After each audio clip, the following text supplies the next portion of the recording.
myself Manoj Kumar Sharma, Assistant Professor, Poddar Management Training Institute, Guwahati.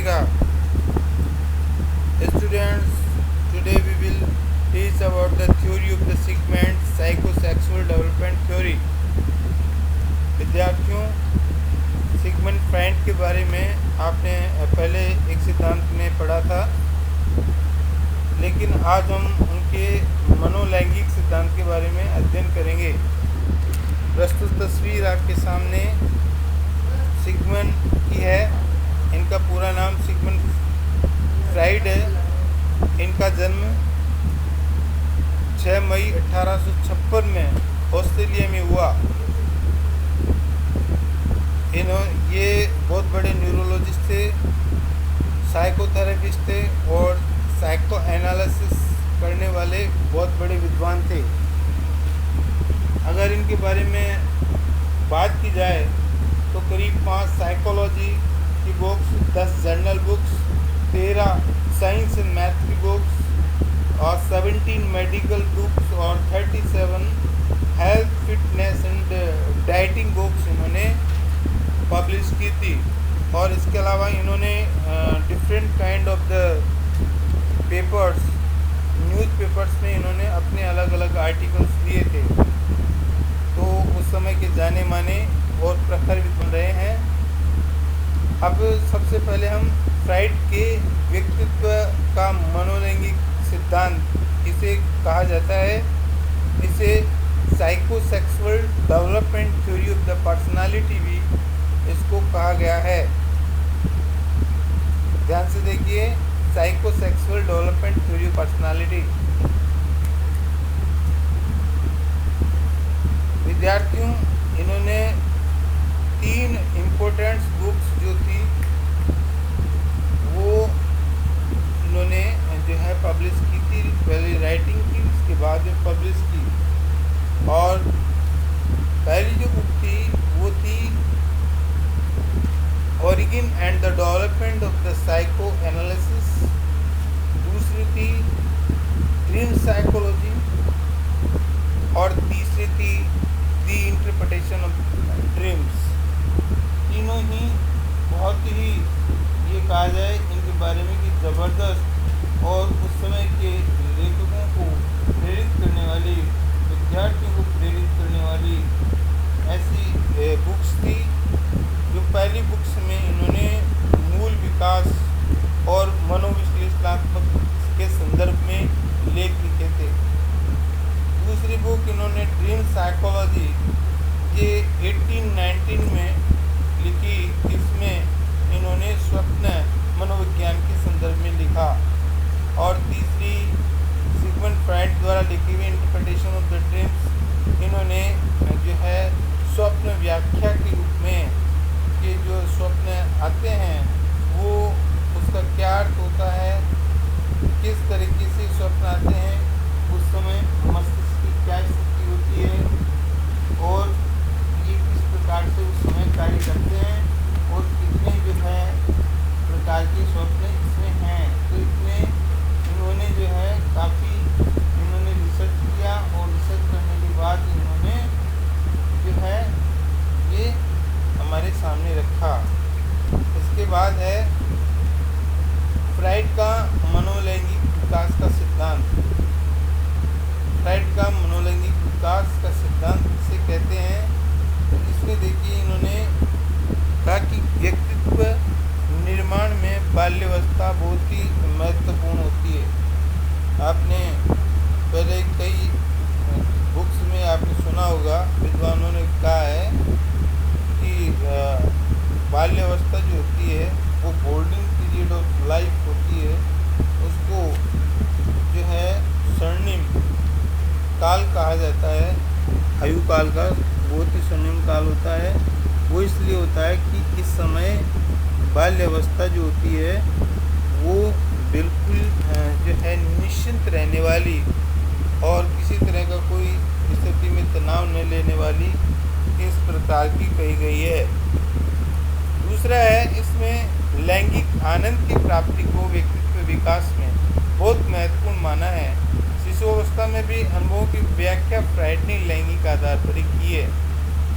ये ऐसा विषय है विद्यार्थियों जो हमने व्यक्तिगत रूप से महसूस किया है, हम परिवार में महसूस करते हैं, और जो है हमने इसको व्यक्ति से हमने इसको कई बार हमारे परिवार के दौरान और हमारे बालकों के साथ करते देखा है। तो देखिए, मनोलैंगिक की प्रमुख 5 प्रकार की अवस्थाएं होती है। सबसे पहली अवस्था जो होती है उसको कहते हैं मौखिक अवस्था।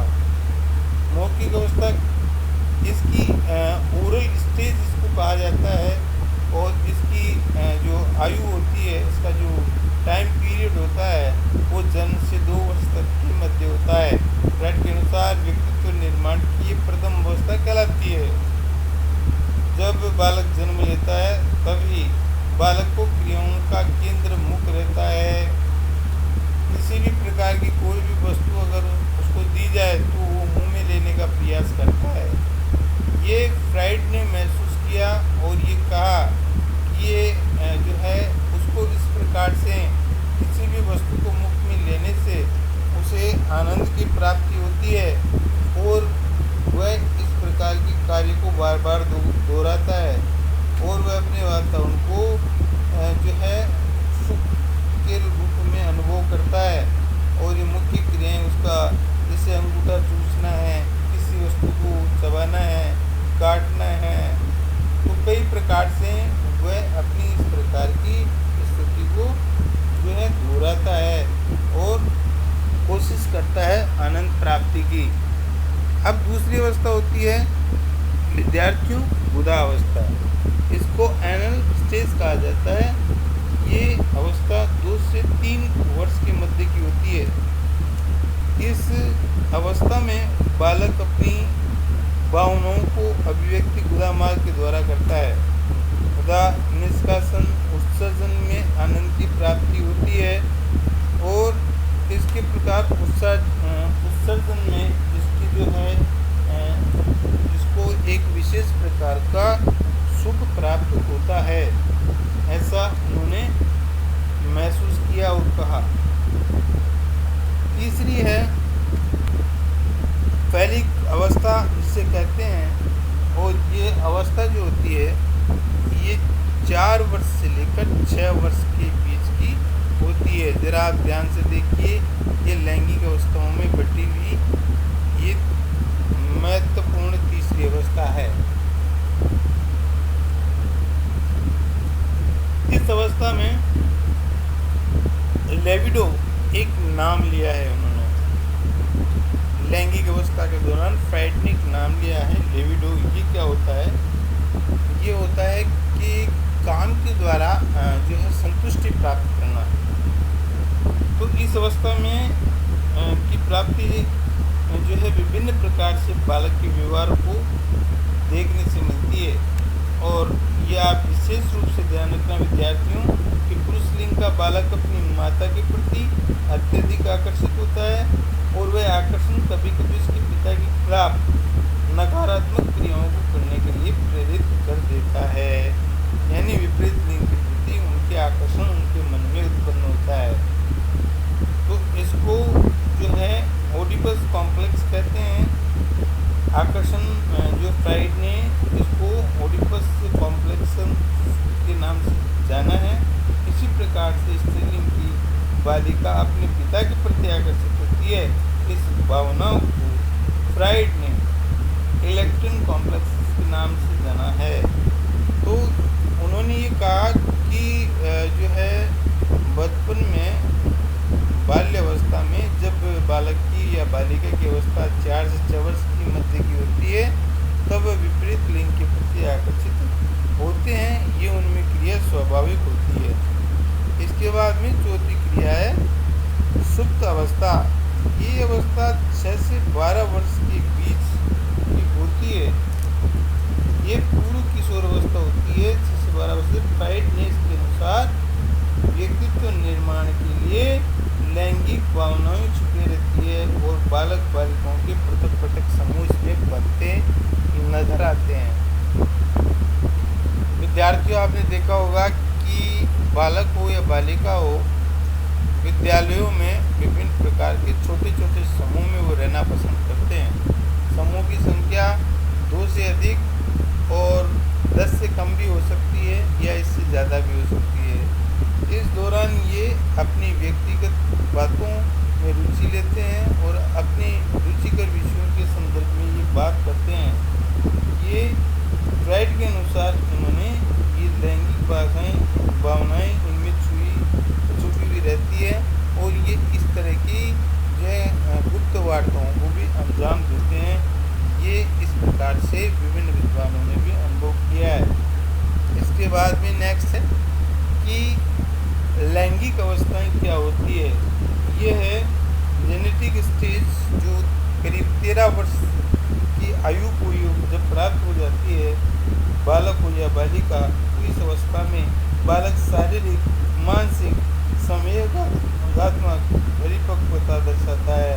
यानी वह फिजिकली, मेंटली, इमोशनली मैच्योरिटी दिखाता है और वह भावनाएं विपरीत लिंग के प्रति इसको आकर्षण भी उत्पन्न करती है और ये आकर्षण विवेक अवस्था की आधारशिला होते हैं।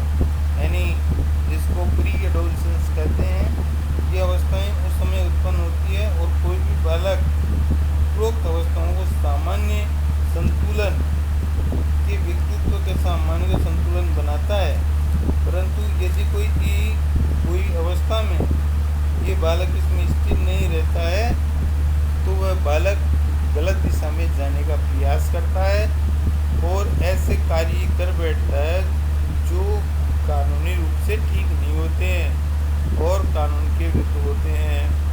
इसलिए इस समय इस अवस्था के बालकों को शिक्षकों का कर्तव्य है कि वह इसको सही मार्ग की तरफ प्रशस्त करें ताकि उनकी एनर्जी, ताकि उनका जो उत्साह है वह सही दिशा में जो है जाए और प्रयास किया जाए क्योंकि इस तरीके से उनका भविष्य को उज्जवल बनाने का प्रयास किया जाए। आगे फिर एक सिद्धांत के साथ में फिर से मिलेंगे। Have a nice day.